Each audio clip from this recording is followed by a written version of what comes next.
Hello students, मैं हूँ CA Shruti Goyal and welcome to Garun professional academy.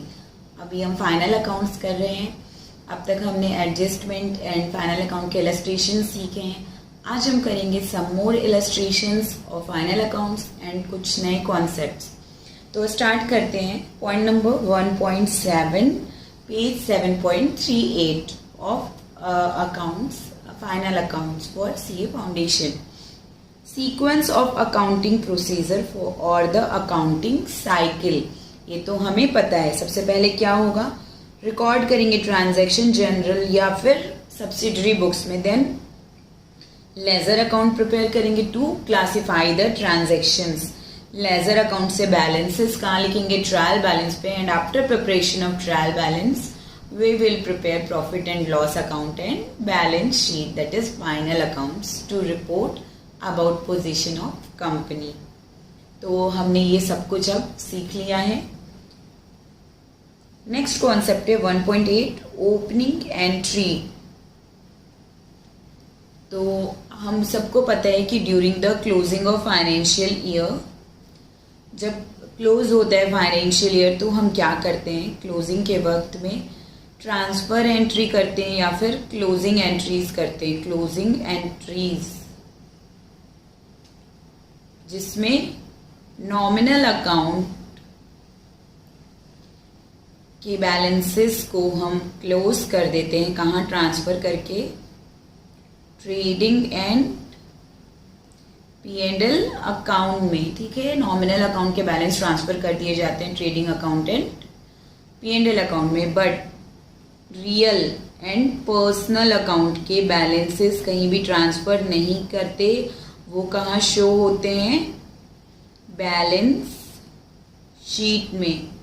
वो हमेशा बैलेंस शीट में शो होते हैं, उनका कोई भी क्लोजिंग नहीं होता है। अब क्वेश्चन ये है कि ये तो जो क्लोज हो गया फाइनेंशियल ईयर, वहीं पे खत्म हो गया।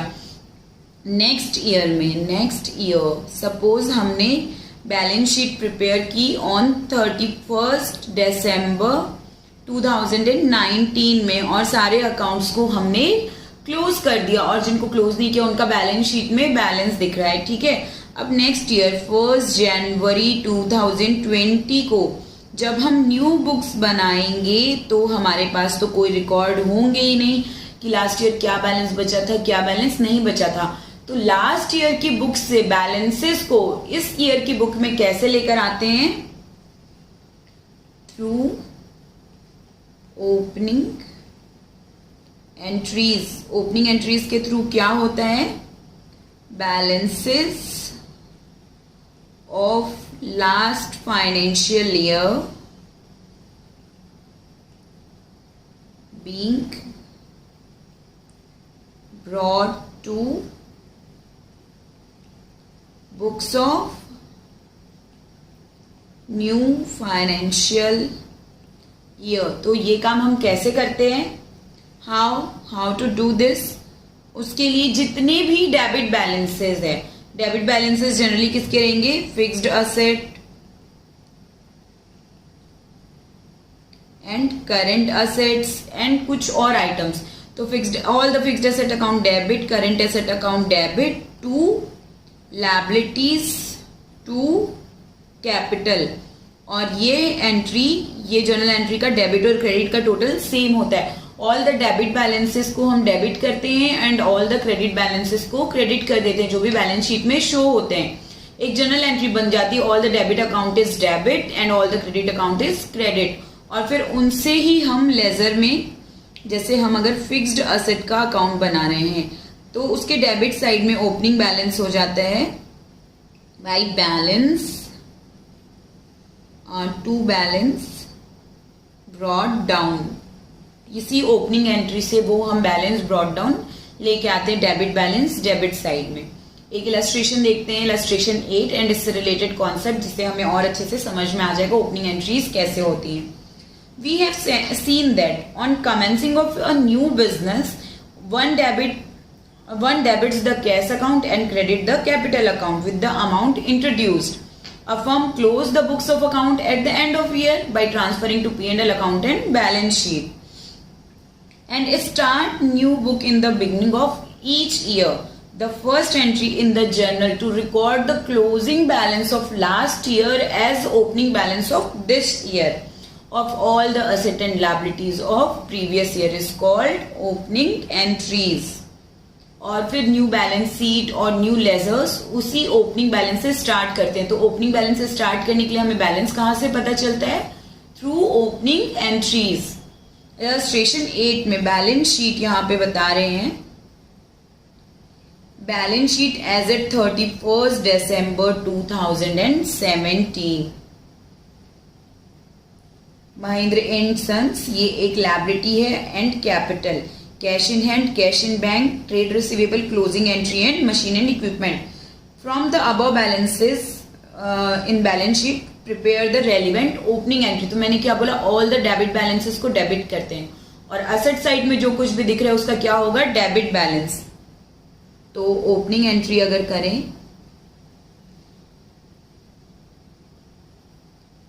कैश इन हैंड डेबिट है तो कैश इन हैंड को डेबिट करेंगे. Cash in hand account debit, bank account debit, amount cash का 43,000, बैंक का 2,67,500, trade receivable account debit 7,49,500, closing stock account debit 9 lakh and machine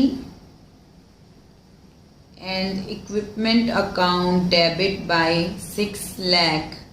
देखिए डेबिट साइड का total हम कर लेते 43,000 plus 2,67,500 plus 749,500 plus 9 lakh plus 6 lakh that is 25,60,000. ये हम ऐसे ब्रैकेट में लिख लेते हैं, जरूरत नहीं है. 25,60,000 जो कि बैलेंस शीट का टोटल है, यानी बैलेंस शीट के सारे असेट्स को हमने कर दिया डेबिट. अब क्रेडिट करेंगे to Mahindra and sons account 5,60,000 and to capital account 20 lakh. इसका टोटल भी है 25,60,000 that is total of liability side of balance sheet. इस तरीके से ओपनिंग एंट्री हो गई. अब एक असेट और एक लायबिलिटी की मैं आपको इसकी लेजर में पोस्टिंग कैसे होती है ये करके बताती हूँ. मान के चलिए आप मशीन एंड इक्विपमेंट का लेजर बना रहे हैं, तो machine and equipment account same debit and credit. Now ये जो ओपनिंग बैलेंस है डेबिट बैलेंस है, तो ओपनिंग बैलेंस डेबिट बैलेंस हमेशा किस साइड आते हैं? Debit side. To balance brought down, machine का बैलेंस 6 lakh. इसी तरीके से सारे अकाउंट्स ओपन होंगे, cash account, bank account, trade receivable account, closing stock, सब में ओपनिंग बैलेंस लिखते हैं हम. वो ओपनिंग बैलेंस कहाँ से आता है? यही ओपनिंग एंट्रीज से हमें ओपनिंग बैलेंस पता चलता है, जिसको हम इस तरीके से हर अकाउंट में ओपनिंग बैलेंस के रूप में रिकॉर्ड करते हैं. नेक्स्ट एक बनाते हैं Mahendra and sons account.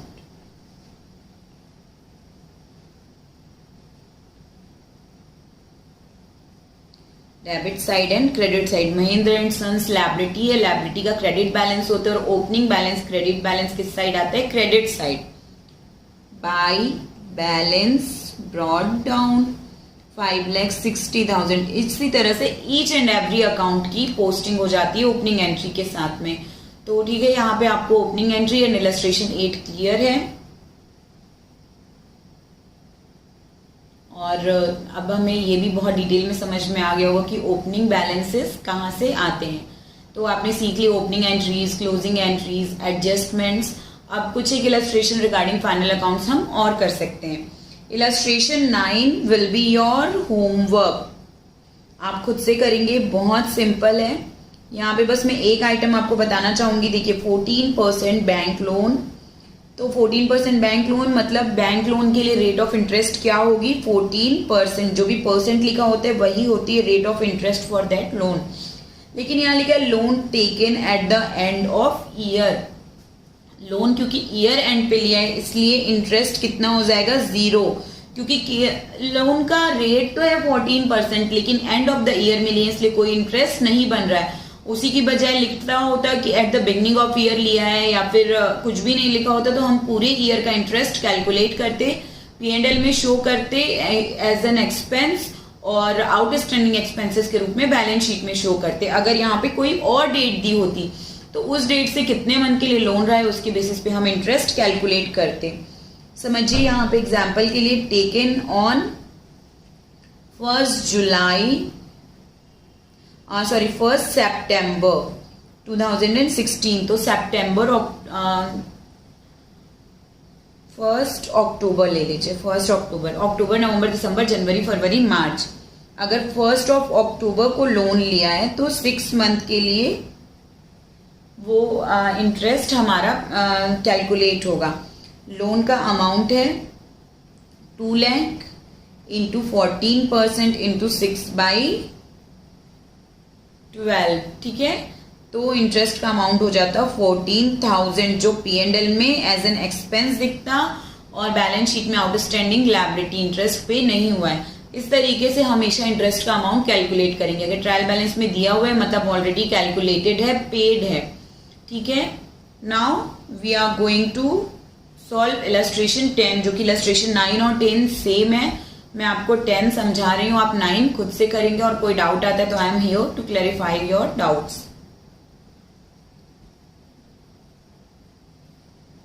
Illustration 10, सबसे पहले मैंने आपको बताया कि कोई भी क्वेश्चन सॉल्व करने के लिए बहुत जरूरी है कि वो question each and every line, खास करके फर्स्ट एंड लास्ट लाइन बहुत अच्छे से पढ़ें। अगर आप क्वेश्चन अच्छे से पढ़ लेते हैं तो आपका आधा काम समझिए वैसे भी हो चुका है, ठीक है। तो कभी भी क्वेश्चन को बहुत अच्छे से पढ़ेंगे अगर आप उसको ऑनेस्टली करेक्टली सॉल्व करना चाहते हैं तो। Mr. Mohan gives you following trial balance and some other information and you are required to prepare trading profit and loss account and balance sheet on that date। 31 मार्च के लिए आपको trading P&L 31 मार्च को जो year and हो रहा है उसके लिए ट्रेडिंग P&L बनाना है और उसी डेट पे आपको बनानी है बैलेंस शीट। तो सबसे पहले लिखते हैं इन books of mister Mohan.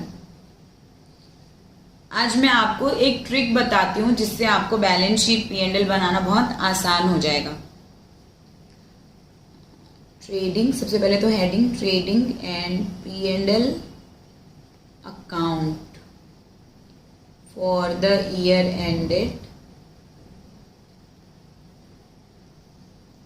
31 March 2017 and यहीं पे आप लिख लीजिए थोड़ी सी, ऑलमोस्ट हमें ना एस्टिमेट होता है कि कितने स्पेस में आ जाएगी आपकी accounts balance sheet as at 31 March 2017। अब फॉर्मेट बना लीजिए P&L अकाउंट का, debit side, credit side.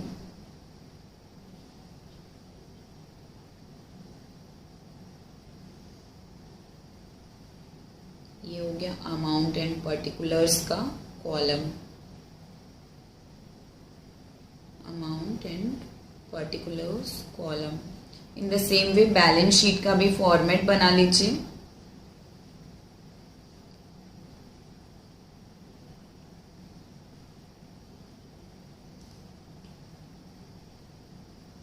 Liability amount, assets amount. अब देखिए, एक तो ट्रायल बैलेंस है, आप जैसे जैसे आइटम लिखते जाते हो उसमें राइट टिक करते जाइए कि वो आइटम हो चुका है, ताकि आपका कोई भी आइटम छूटे ना। और आपको पता है कि किस आइटम को P&L में लिखना है, किस आइटम को बैलेंस शीट में लिखना है। ये हमेशा याद रखिए, ट्रायल बैलेंस है, trial balance item will go only once, या तो वो P&L में जाएगा और बैलेंस शीट में एक ही बार पोस्टिंग होगी, 2 बार वो कहीं भी नहीं जाएगा। या तो वो ट्रायल बैलेंस में P&L में जाएगा या ट्रायल बैलेंस शीट में जाएगा, किसी भी एक साइड में सिर्फ एक बार।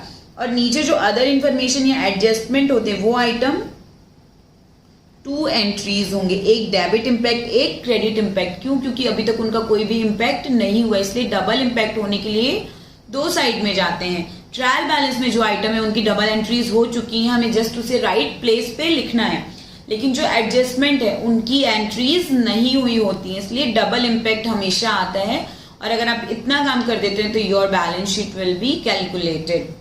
आपको ये पता होना चाहिए कि ट्रायल बैलेंस का जो भी ये एक बहुत अच्छी ट्रिक है जो फाइनल अकाउंट्स बनाने के लिए हमेशा ध्यान में रखना चाहिए।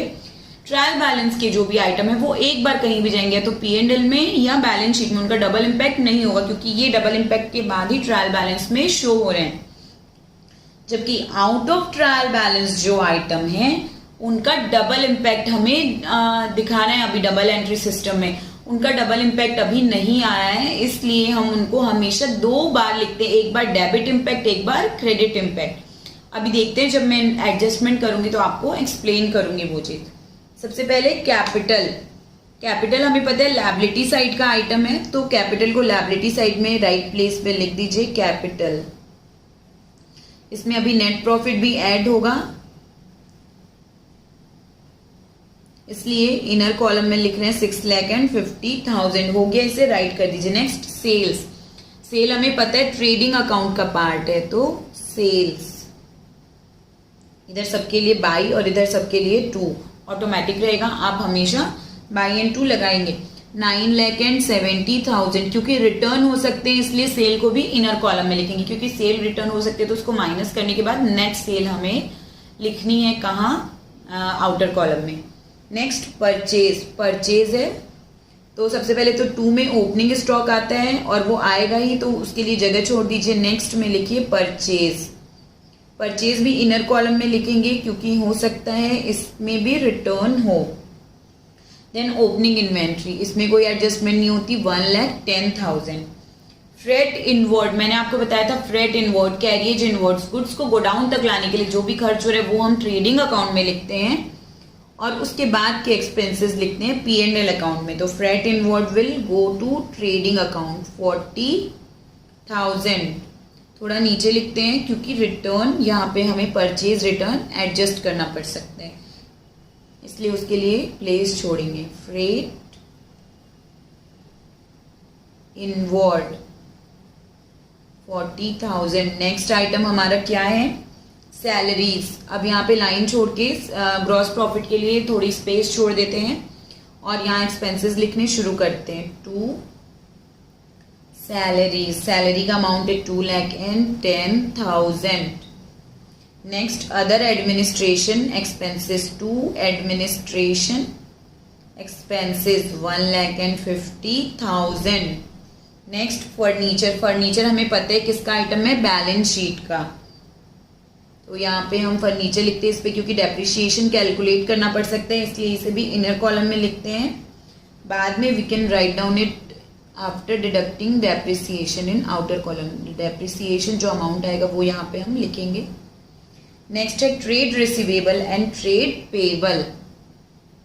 ट्रेड रिसीवेबल करंट असेट में आ जाएगा, अमाउंट है 2,10,000। इसमें प्रोविजन फॉर बैड डेप्ट होते तो वो भी इनर कॉलम में लिख के पहले एडजस्ट करते, पर यहाँ पे नहीं है। Then trade payables. देखिए डेबिट साइड में जो आइटम है वो trade receivable and credit side में 1,90,000 जो आइटम है वो ट्रेड पेबल। Then returns. अब देखिए सेल हम किस साइड लिखते हैं? क्रेडिट साइड, तो सेल्स रिटर्न, ये केवल रिटर्न लिखा हुआ है ना, ये डेबिट और क्रेडिट दोनों साइड में से ध्यान से देखिए, सेल रिटर्न और परचेज रिटर्न। तो सेल लिखते हैं हम क्रेडिट साइड में और सेल रिटर्न लिखाएगा डेबिट साइड में। इफ सेल इज, ये आप नोट कर लीजिए, अपने नोट्स में लिख लीजिए, सेल क्रेडिट साइड में और सेल रिटर्न डेबिट साइड में of trial balance, of trial balance. In the same manner, purchase debit side of trial balance में, तो purchase return credit side of trial balance. क्यों ऐसा होता है? क्योंकि purchase return is opposite to purchase. अगर purchase का जो ट्रीटमेंट होता है उसका just opposite treatment purchase return का होता है, और सेल का जो ट्रीटमेंट होता है उसका जस्ट अपोजिट ट्रीटमेंट होता है सेल रिटर्न का। इसलिए सेल अगर क्रेडिट साइड है तो सेल्स रिटर्न हमेशा डेबिट साइड रहेगा, और रिटर्न लिखा है और उसके आगे पीछे कुछ भी नहीं लिखा है, मतलब this is sales return and purchase return. तो यहाँ पे लेस करेंगे रिटर्न, कितना रिटर्न है 20,000। अब फाइनल सेल वैल्यू हो जाएगी 9,50,000। In the same manner purchase return है 12,000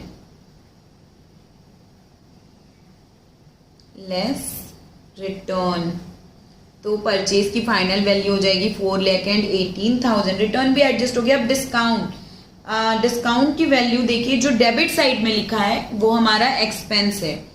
डेबिट साइड वाला discount is discount allowed 19,000 and credit side वाला डिस्काउंट इज डिस्काउंट रिसीव्ड, क्योंकि वो हमारी इनकम है। हमें पता है क्रेडिट साइड में all the incomes and debit side में ऑल द एक्सपेंसेस, इसलिए जो डिस्काउंट का अमाउंट डेबिट साइड में लिखा है वो हमारा एक्सपेंस है, और जो डिस्काउंट का amount credit side of trial balance लिखा है वो है हमारी income. Next bad debts, to bad debts 5,000। अब यहाँ पे देखिए, अगर बैड डेब्ट यहाँ पे ट्रायल बैलेंस में लिखा है, कोई भी एक्सपेंस अगर ट्रायल बैलेंस में लिखा है, इस तरीके से लिखा है, मतलब वो एडजस्ट हो चुका है। बैड डेब्ट अब डेटर से माइनस करने की जरूरत नहीं है। क्यों? मैंने आपको बताया कि ट्रायल बैलेंस का आइटम केवल एक बार आएगा कहीं भी, या तो P&L में या बैलेंस शीट में। तो अगर बैड डेब्ट ट्रायल बैलेंस में लिखा है मतलब वो डेटर से माइनस हो चुका है और डेटर का फाइनल अमाउंट दिख रहा है। बैड डेब्ट माइनस करने के बाद वाला amount is showing in trial balance, इसलिए डेटर से माइनस करने की जरूरत अब नहीं है, क्योंकि अब डेटर से ऑलरेडी माइनस हो चुका है। जो ट्रेड रिसीवेबल का बैलेंस दिखा रहा है 2,10,000, वो आफ्टर डिडक्टिंग बैड डेब्ट से। ये क्यों? क्योंकि ट्रायल बैलेंस में शो हो रहा है बैड डेब्ट, मतलब it has been already adjusted from debtors, इसलिए केवल उसको एज एन एक्सपेंस P&L में शो करेंगे टू कैलकुलेट करेक्ट प्रॉफिट। अब डेटर से माइनस करने की जरूरत नहीं। अगर आप ये चीज याद कर लेते हैं कि ट्रायल बैलेंस वाला आइटम एक ही बार आएगा कहीं भी, तो आपको फिर ये कंफ्यूजन होगा ही नहीं कि अब डेटर से माइनस करना है कि नहीं, क्योंकि एज एन एक्सपेंस P&L में तो शो करना ही पड़ेगा।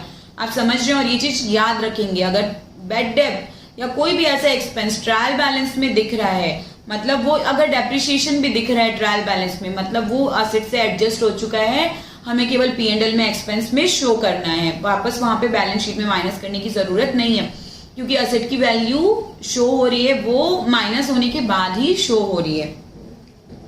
सो यहाँ पे हमने लिख दिया then investment in government securities. Investment is our asset, so investment in government securities 1 lakh in assets, then cash in hand and cash at bank, cash 1,87,000 cash / bank। अब नीचे दो एडजस्टमेंट दिए हुए, क्लोजिंग इन्वेंट्री लिखा है 1,80,000। अब मैंने बताया नीचे के एडजस्टमेंट के आइटम हमेशा दो जगह आते हैं, तो क्लोजिंग इन्वेंट्री दो जगह कैसे आएगी? बाई क्लोजिंग स्टॉक 1,80,000, एक तो प्रॉफिट एंड लॉस अकाउंट में आना ही है, एंड नेक्स्ट कहाँ आएगा? बैलेंस शीट में क्लोजिंग स्टॉक कितना? 1,80,000। तो इस तरीके से ये दो जगह आया। कहाँ? पहला यहाँ पे आया क्लोजिंग स्टॉक, और दूसरा आया बैलेंस शीट में। इस तरीके से आप देखिए कि इम्पैक्ट दो है क्लोजिंग स्टॉक के, क्योंकि वो एडजस्टमेंट में है, इसलिए ट्रायल बैलेंस वाला आइटम कहीं भी एक जगह पे गया और जो एडजस्टमेंट वाला आइटम है वो दो जगह पे एडजस्ट हो रहा है। अब नेक्स्ट एडजस्टमेंट हम देखते हैं, adjustment number 2, depreciate furniture at the rate of 10% per annum. तो कैलकुलेशन ऑफ डेप्रिसिएशन हम यहाँ पे करते हैं, कैलकुलेशन ऑफ डेप्रिसिएशन। फर्नीचर की वैल्यू हमें पता है कितनी है, फर्नीचर की वैल्यू है 3,50,000। into 10%, that is depreciation amount will be 35,000. अब ये भी दो जगह जाएगा क्योंकि डेप्रिसिएशन एडजस्टमेंट में लिखा हुआ है, मतलब इसका भी डबल इम्पैक्ट होना चाहिए. डबल इम्पैक्ट क्या होगा? डेप्रिसिएशन डेबिट टू असेट और फिर P&L account debit to depreciation. तो डेप्रिसिएशन कट हो गया. एक तो हमें असेट्स में से कम करनी है और दूसरा P&L में. तो असेट से माइनस कर देंगे डेप्रिसिएशन का अमाउंट, दैट इज 35,000. असेट का बैलेंस आउटर कॉलम में शो होगा 3,15,000. ये हो गया impact number 1 of adjustment. And next हम क्या करेंगे? डेप्रिसिएशन को एज एन एक्सपेंस शो करेंगे. To depreciation in P&L account 35,000. ये हो गया इम्पैक्ट नंबर 2 ऑफ एडजस्टमेंट. हमेशा दो इम्पैक्ट देने हैं, एक डेबिट साइड में एक क्रेडिट साइड में. ठीक है, अब देखिए डेबिट साइड में एक्सपेंस में लिख दिए एंड क्रेडिट साइड मतलब असेट से माइनस करके दिखा दिया. उसी तरीके से क्लोजिंग स्टॉक को क्रेडिट साइड में लिखा और डेबिट साइड में असेट साइड में पॉजिटिव बैलेंस के रूप में लिखा. तो एक डेबिट इम्पैक्ट और एक क्रेडिट इम्पैक्ट एडजस्टमेंट का देना जरूरी है और ट्रायल बैलेंस वाले आइटम का केवल सिंगल इम्पैक्ट. उसके बाद आपकी बैलेंस शीट कभी भी ऐसा नहीं होगा कि टैली नहीं होगा. कोई आइटम आपने गलती से भी ऊपर नीचे लिख दिया लेकिन सही डेबिट या क्रेडिट साइड में लिखा है तो आपकी कोई भी गड़बड़ नहीं होगी.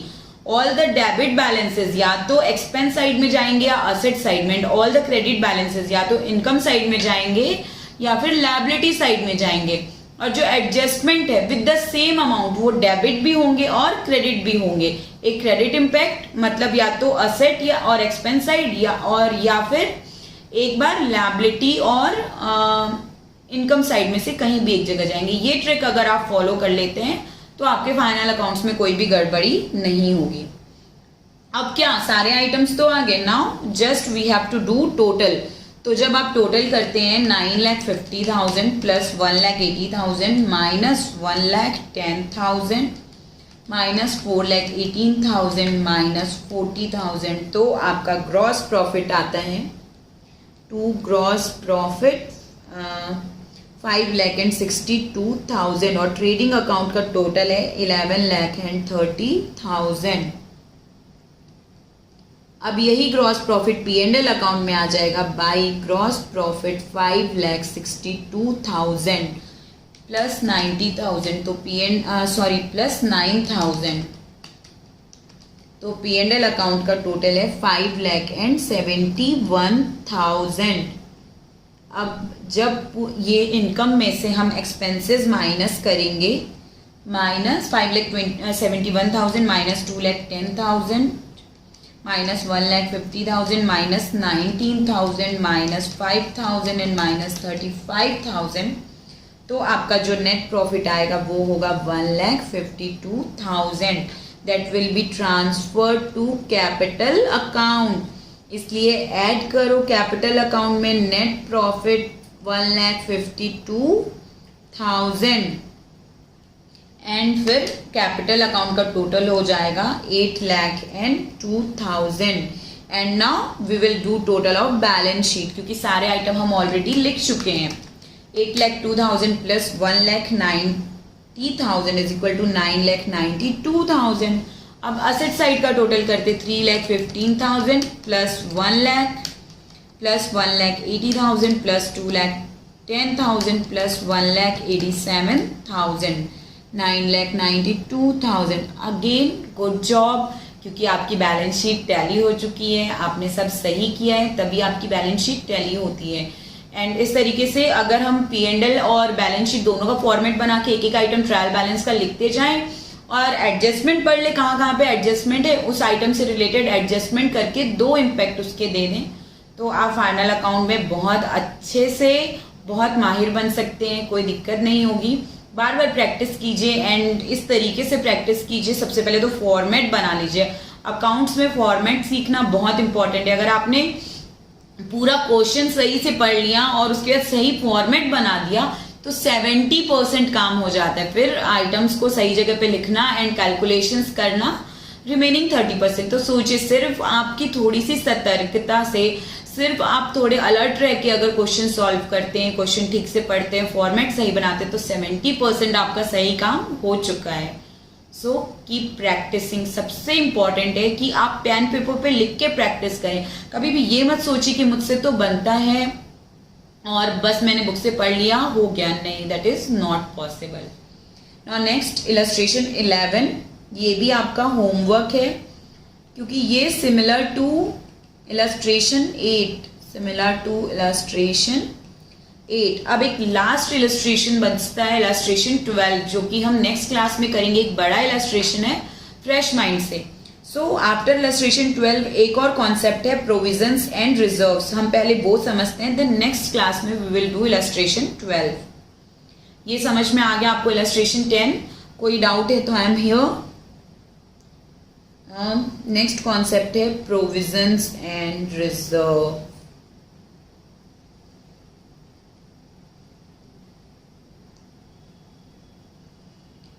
सबसे पहले तो आप ये लिख लीजिए, आपको पता होना चाहिए provision is charge against profit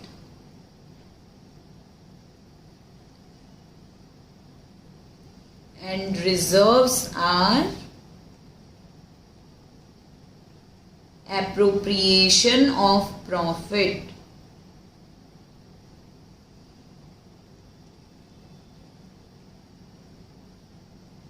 अब मैं आपको एक कॉन्सेप्ट समझाती हूँ कि प्रोविजन और रिजर्व क्या होता है। थोड़े ध्यान से देखेंगे, ड्राइंग मेरी थोड़ी खराब हो सकती है।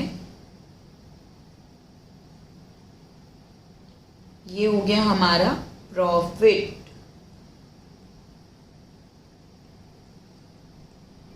ठीक है। ये हमारा प्रॉफिट वाला बॉक्स है। Profit before creating provision and reserve. अब आउट ऑफ दिस प्रॉफिट हमने 2 बॉक्स अलग कर लिए। एक अलग कर लिया बॉक्स प्रोविजन का और दूसरा बॉक्स हमने बनाया रिगार्डिंग रिजर्व। ये बॉक्स है प्रोविजन का, ये बॉक्स है रिजर्व का। तो प्रोविजन हम किसके लिए बनाते हैं आपको पता है? प्रोविजन बनाते हैं एस्टिमेटेड एक्सपेंसेस ऑब्लिक लायबिलिटीज के लिए, जो हमें पता है कि इन फ्यूचर हमें कुछ एक्सपेंसेस होने वाले हैं या कुछ लायबिलिटीज पे करने वाले। जबकि रिजर्व क्या होती है? Savings for special purpose. अब यहाँ पे मैं आपको समझाती हूँ। प्रॉफिट से ही हम प्रोविजन में भी अमाउंट ट्रांसफर करते हैं एंड रिजर्व्स में भी। समझिए कि एक बिजनेस है, उसको टोटल प्रॉफिट हुआ ड्यूरिंग द ईयर 10 लाख का प्रॉफिट हुआ। ये प्रॉफिट वाले बॉक्स में अमाउंट है हमारा 10 लाख। लेकिन जो ओनर है उसको डर है कि ये जो पूरा 100% जो प्रॉफिट है 10 लाख का, वो कहीं खर्च ना हो जाए, मिस यूटिलाइज ना हो जाए, बिजनेस में हम इन्वेस्ट कर पाए फिर से ना कर पाए। तो वो क्या करता है? Out of this money he has reserved ₹2 lakh for future special purpose. जैसे बिजनेस में इन्वेस्ट करने के लिए, कुछ प्रोविडेंट फंड में जमा करने के लिए और एम्प्लॉयज के लिए कुछ स्पेशल रिजर्व्स बनाने के लिए, जो हमारी लायबिलिटी नहीं है, क्रिएट करना ऑब्लिगेशन नहीं है। हमें पता है कि इन फ्यूचर हम कुछ सेविंग कर रहे हैं ताकि पूरे पैसे खर्च ना हो जाए। हम हमेशा ये करते हैं ना कि हमारे पास जो भी कैश है, कुछ अमाउंट हम एक्सपेंस के लिए निकाल देते हैं और कुछ हम पता है कि हमें इसमें से एक्सपेंस करना, हम इसको यूज कर सकते हैं, हम इसे खर्च कर सकते हैं, और कुछ पैसे अलग रखते हैं सेविंग में कि ये इस स्पेशल पर्पस के लिए, जैसे जमीन खरीदने के लिए, हायर एजुकेशन के लिए, बच्चों की शादी के लिए। इस तरीके से हम हमेशा कुछ सेविंग्स करके रखते हैं। तो in the same manner business में भी आउट ऑफ प्रॉफिट कुछ अमाउंट को सेविंग करके रखा जाता है। इसलिए ये किसी भी रीजन से हो सकता है, जैसे फ्यूचर में बिजनेस को एक्सपेंड करने के लिए और अधिक इन्वेस्टमेंट करने के लिए, या फिर कुछ स्पेशल पर्पज से फंड्स क्रिएट करने के लिए, सेविंग फंड्स, जो कोई भी पता है कि ये हमारी कोई भी ऑब्लिगेशंस नहीं है, कोई भी लायबिलिटी नहीं कि हमें करनी ही पड़ेगी, हम अपने बेटरमेंट के लिए कुछ स्पेशल पर्पस के लिए करना चाहते हैं, तो वो एप्रोप्रिएशन ऑफ प्रॉफिट है। मतलब प्रॉफिट का करेक्ट यूटिलाइजेशन है, करेक्ट यूटिलाइजेशन ऑफ प्रॉफिट है, कोई ऑब्लिगेशन नहीं है। हम एप्रोप्रिएट कर रहे हैं, एप्रोप्रिएट प्लेस पे प्रॉफिट को यूज कर रहे हैं। We are using the profit in appropriate place through the use of reserves. इसलिए reserve are appropriation of profit. जरूरी नहीं है रिजर्व बनाना, हम अपने फैसिलिटी के लिए, अपनी बेनिफिट के लिए रिजर्व्स क्रिएट करते हैं। Now next provision. प्रोविजन क्या होता है? हमें कोई एक्सपेंस पता है होने वाला है, लेकिन उसको आज हम एस्टिमेट केवल कर सकते हैं, करेक्ट वैल्यू नहीं पता है। जैसे हमें पता है कि बैड डेप्ट होंगे, ये डेटर से पूरा अमाउंट नहीं मिलने वाला, लेकिन हमें पता नहीं कितना बैड डेप्ट होने वाला है, इसलिए एक एस्टिमेटेड अमाउंट का हम प्रोविजन क्रिएट करते हैं। In the same manner depreciation, हमें पता है इन फ्यूचर हमको असेट रिप्लेस करनी पड़ेगी, उसके लिए आज से ही हमें कुछ ना कुछ अमाउंट रिजर्व करना पड़ेगा, कुछ ना कुछ अमाउंट सेपरेट करना पड़ेगा, तो वो प्रोविजन बनाते हैं फॉर डेप्रिशिएशन। इसी तरीके से टैक्स, हमें पता है कुछ ना कुछ टैक्स लायबिलिटी आएगी, but at the end of year कितना प्रॉफिट होता है उस पे पता चलेगा प्रोविजन कितना बना है, कितना टैक्स पे करना पड़ेगा, तब तक हम प्रोविजन फॉर टैक्स क्रिएट करते हैं। मतलब ऐसी लायबिलिटीज या एक्सपेंसेस जो फ्यूचर में हो सकते हैं but related to this financial year, जो हमें सर्टेन अमाउंट नहीं पता है कितना होगा, इसलिए एस्टिमेटेड बेसिस पे हम कुछ प्रोविजन बनाते हैं। क्योंकि वो सर्टेन अमाउंट नहीं है, एक्सपेंसेस इनकर नहीं हुआ, इसलिए उसको डायरेक्ट एक्सपेंस नहीं लिख सकते, इसलिए प्रोविजन का नाम देते हैं। इसलिए this is charge against profit.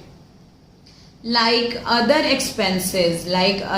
expenses charged against profit, और ये हमारा ऑब्लिगेशन होता है, कंपलसरी होता है, आज नहीं तो कल वो एक्सपेंसेस इनकर होने वाला है, तो बिकॉज हमें पहले से पता है इसलिए उसके लिए एक्सपेंस के लिए प्रोविजन क्रिएट करके रखते हैं।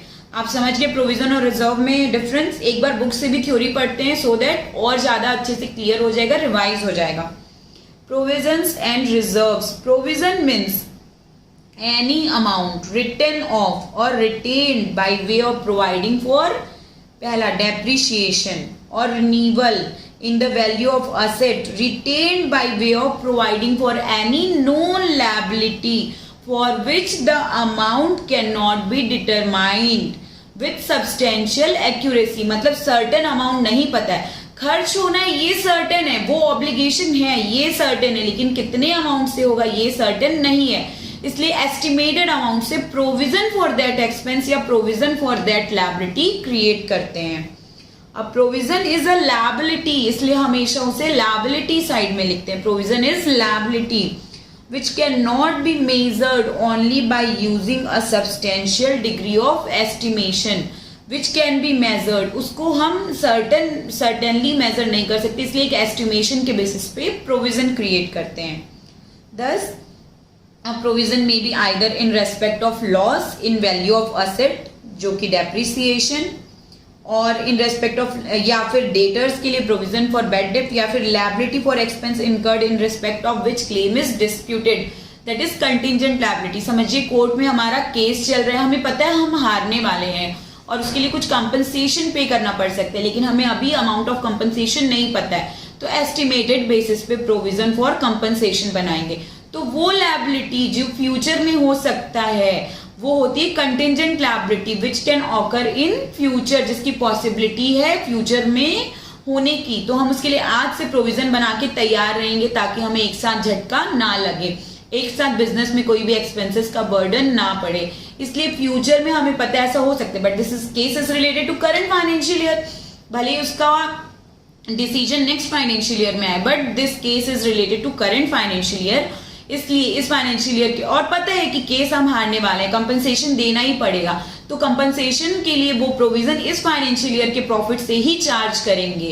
क्यों? पीरियोडिक कॉन्सेप्ट कहते हैं कि जिस साल का एक्सपेंस है, जिस साल से रिलेटेड है, उसी साल के प्रॉफिट में हमें चार्ज करना पड़ेगा, इसलिए इस साल चार्ज करेंगे। और ये कंटिंजेंट लायबिलिटी होती है कि फ्यूचर में होने वाली लायबिलिटी जिसके लिए रीजंस आज ही क्रिएट हो चुके हैं बट अमाउंट सर्टेन नहीं हुआ है, और इसके लिए हम प्रोविजन बनाते हैं। Next, on occurrence of a diminishing in asset in the value, जैसे डेप्रिशिएशन बनाते हैं, बिकम इररिकवरेबल, इन्वेंट्री आइटम कभी इन्वेंट्री लॉस होता है उसके लिए प्रोविजन, डेटर्स में पता है लॉस होने वाला है उसके लिए प्रोविजंस। तो इन सब को क्या करते हैं हम, amounts contributed and transferred from profit to make good, ये सब अमाउंट को हम रिकवर करने के लिए, बर्डन कम करने के लिए एंड वो सब लॉस को रिकवर करने के लिए कुछ अमाउंट प्रोवाइड कर देते हैं, दैट इज कॉल्ड प्रोविजन। इससे हमें पता चलता है मेनली 3 टाइप्स ऑफ आइटम है जिनके लिए हमें प्रोविजन बनाना पड़ता है। पहला, amount provided for meeting claims, जैसे कि कोर्ट में कंपनसेशन पे करना पड़े जिसके लिए अमाउंट एट सर्टेन नहीं है। देन पेमेंट ऑफ टैक्सेस के लिए एंड बैड डेब्ट्स के लिए। उसके अलावा डेप्रिसिएशन के लिए भी हम प्रोविजन बनाते हैं फॉर द असेट। नाउ अब रिजर्व की बारी है। The portion of earning, receipt और other surplus of an enterprise, चाहे वो कैपिटल आइटम के लिए भी हो सकते हैं या रेवेन्यू आइटम के लिए भी, appropriated by the management by for a general और specific purpose other than the provision for depreciation in the value of asset is known as reserve. और वो भी क्या होते हैं, प्रोविजन एंड रिजर्व दोनों लायबिलिटी होती हैं। ये provision charge against profit and reserve is appropriation of profit. इसका क्या मतलब, चार्ज अगेंस्ट प्रॉफिट, हमारे पास प्रॉफिट बचा हो या नहीं बचा हो, प्रोविजन क्रिएट करेंगे ही, भले ही हमको फिर नेट लॉस हो जाए, लेकिन अगर हमें लॉस है तो हम रिजर्व नहीं बना सकते। मतलब irrespective of we have profit और loss, we have to create the provision. Provision create होगा ही, लेकिन रिजर्व केवल आउट ऑफ प्रॉफिट होंगे। चाहे प्रॉफिट ना हुआ अगर तो रिजर्व नहीं बनेगा। Only in case of profit we can create loss, लेकिन provision is like another expenses, चाहे लॉस हो या प्रॉफिट, प्रोविजन तो क्रिएट करना ही पड़ेगा, that is charge against profit. The reserve are primarily of 2 types, capital reserve and revenue reserve. Future में अगर हम कोई कैपिटल नेचर की इन्वेस्टमेंट के लिए सेविंग कर रहे हैं तो वो कैपिटल रिजर्व, जैसे असेट्स खरीदने के लिए, कोई नया प्लांट इंस्टॉल करना है उसके लिए रिजर्व बना रहे हैं, फंड बना रहे हैं, तो दैट इज कैपिटल रिजर्व। अगर कुछ रेवेन्यू टाइप का आइटम में नॉर्मल जो डे टू डे, जैसे एम्प्लॉयज को बोनस देने के लिए रिजर्व बना रहे हैं, वो हमारा ऑब्लिगेशन नहीं, अपनी इच्छा से बना रहे हैं, तो वो रेवेन्यू नेचर का हो गया, that will B revenue reserve. जो नॉर्मल एक्सपेंसेस के लिए रिजर्व बना रहे हैं बट नॉट अवर ऑब्लिगेशन, हम अपनी स्वयं की इच्छा से करें, तो that is revenue reserve. And capital item के लिए, एक्सपेंस करने के लिए कोई रिजर्व बना रहे हैं तो वो capital reserve. Also provision in excess of amount considered necessary will be considered as reserve. It is thus evident that provision are charged against profit whereas reserve are appropriation of profit. और मान के चलिए आपको provision बनाना था 1000 का, लेकिन आपने बना दिया 4000 का, तो जो एक्सेस प्रोविजन बना दिया 4000 का, that is also nature of reserve.